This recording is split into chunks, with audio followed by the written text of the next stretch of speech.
You guys, the last scene of episode 26 was so iconic. Hyung has finally regained all his lost memories. The way Hyung calls Don in the end and says, 너 지금 어디야?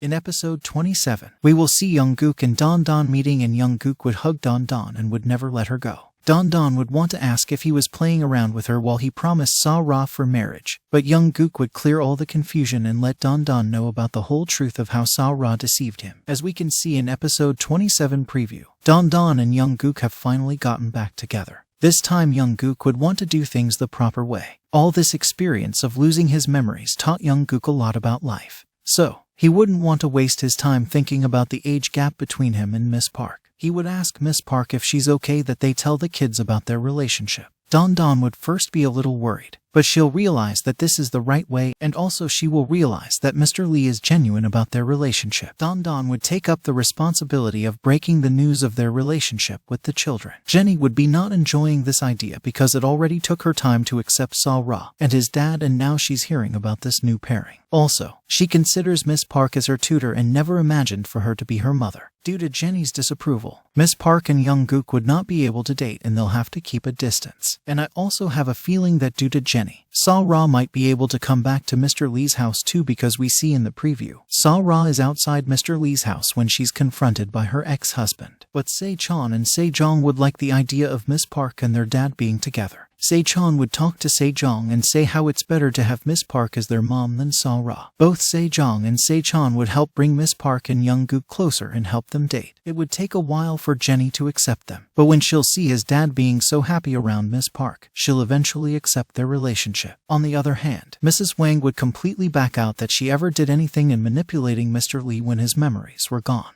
Mrs. Wang doesn't want to get kicked out of the house, so she'll remain silent. Sa-ra would seek help from Mrs. Wang as she can't back out now. But Mrs. Wang would not help because she cares for herself more. Sa-ra would counter more troubles with her ex-husband. He will be stalking Sa-ra, but Sa-ra would try to escape from him. Cha-gun would come to her rescue. Now Cha-gun would be worried about who this guy is who is constantly bothering Sa-ra. He will ask Sa-ra, but she won't be able to tell him the truth. But all this experience is helping bring them closer, as Sa-ra would realize that Cha-gun genuinely cares for her. Lastly, Anna Kim would be planning on bidding goodbye to people because she's sick and she's unsure if she even has a future. Anna would ask Hyung to wrap things up if she's not here. Mr. Lee would be confused why she's saying such things. To this Anna would reply that we never know when someone passes away. Anna would also have lunch with Don. She wants to see her daughter and hug her. Anna would get emotional and cry and would embrace Don. She'll apologize to Don, but she won't tell why. She's sorry because of leaving her when she was a child, and now she's sad that she'll eventually leave her in present too due to her illness. Don wouldn't find out the truth of Anna for now, but when she will do, she'll be able to forgive her mother. That's why they added Anna's whole illness track. So, that was it for today's video. Comment below with your thoughts and views. I would love to hear from you. Thank you for watching. Take care, and I'll see you soon with the next video.